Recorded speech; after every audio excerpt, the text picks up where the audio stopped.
One voice broke through this week in his attack on Donald Trump, as we showed you just a moment ago in his fiercely worded op-ed in the New York Times. Former CIA acting director Michael Morell blasted Trump as unprepared and dangerous and endorsed Hillary Clinton.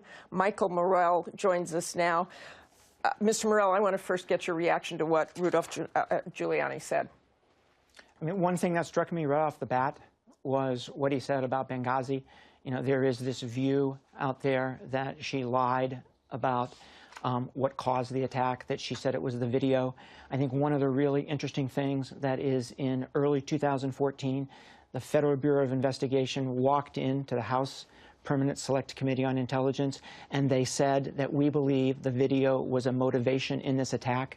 Abu Khattala, who is the only person arrested, said that the video was a motivation. So this idea that the video played no role, which Republicans keep on repeating over and over and over again, just isn't true. But those parents have said she said those things to them. That has resonated among the voters.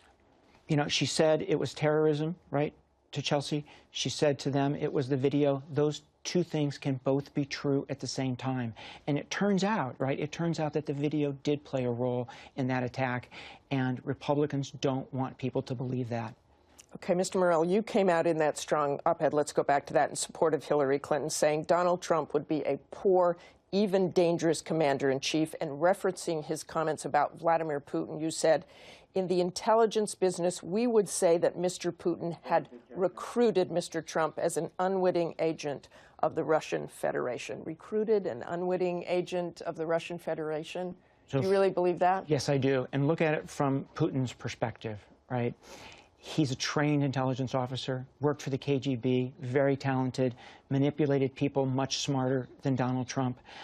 He played this perfectly, right? He saw that Donald Trump wanted to be complimented. He complimented him. That led Donald Trump to then compliment Vladimir Putin and to defend Vladimir Putin's actions in a number of places around the world. And Donald Trump didn't even understand, right, that Putin was playing him. So in Putin's mind, I have no doubt that Putin thinks that he's an unwitting agent of the Russian Federation, although Putin would never say that. From Mr. Trump's perspective, right, he simply heard Putin compliment him.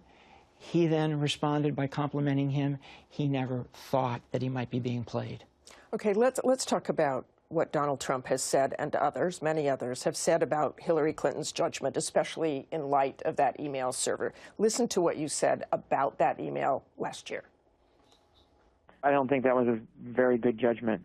Do you believe that at least one or perhaps many foreign intelligence services have everything that went to and from that server? The good ones have everything on any unclassified network that the government uses, whether it's a private server or a public one. They're that good. So that's a yes. Yep.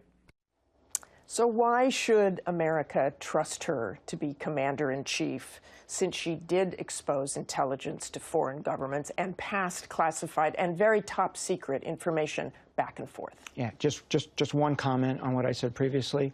You know, since then, the FBI has said that they found no evidence that a foreign government hacked into her server. But they didn't rule it out. But I think there's a bigger issue here. Right? I worked with her for 4 years, very closely, when she was Secretary of State and I was at the CIA.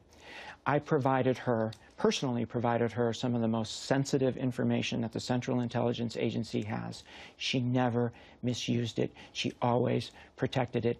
I would trust her with the crown jewels of the United States government, and more importantly, I would trust her with the future security of the country and the future security of my kids. But I've got to say again, this is resonating among the voters. Many, many voters I talk to talk about those emails. And this week, when she said that FBI Director Comey said everything she said was okay to the American public, he didn't really say that.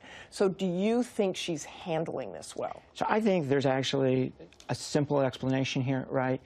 You know, when she saw those emails, she did not see classification markings. Why? Because there wasn't any classification markings. I know there's no classification except on two of them, markings. right? And they were very small. So when she says there wasn't classified information, that's what she means. It wasn't marked. And the two that were marked with little c's, right, she doesn't remember. So she's not trying to to mislead anybody and yet here. she was on the Senate Armed Services Committee. She was Secretary of State. There were 8, I think, chains of top secret classified material that went back and forth.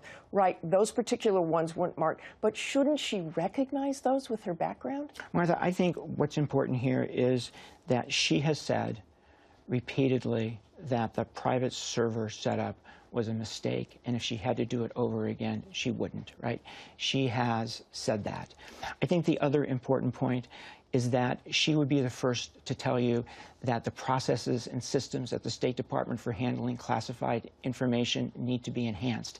And I'll tell you that they need to be enhanced not only at the State Department, but they need to be enhanced across government. And I think she will do that when she's President of the United States. Okay, the Obama administration announced they're close to completing their goal of admitting 10,000 Syrian refugees. Secretary Clinton wants to increase that number to 55,000. Mr. Trump warns that ISIS terrorists could be among these refugees, and some of your most esteemed colleagues have said the same thing. Listen to this.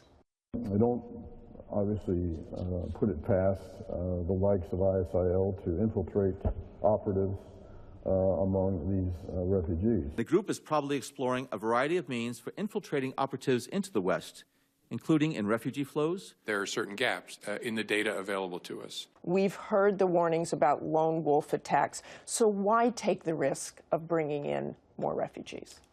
So I'm concerned, too, about ISIS's ability, right, to infiltrate people. But we've got some very effective, robust processes for vetting people. We brought in thousands of Iraqi refugees after the Iraq War. Not a single one has ever turned out to be a terrorist because the vetting was so good. So I want the vetting to be solid. But I also want to bring these people in, because not bringing them in sends a message, right, to the Muslim world and plays into the ISIS narrative and the Al-Qaeda narrative, right, that this is a war between religions, and we can't have that. Okay, thanks very much for joining us, Mr. Morell.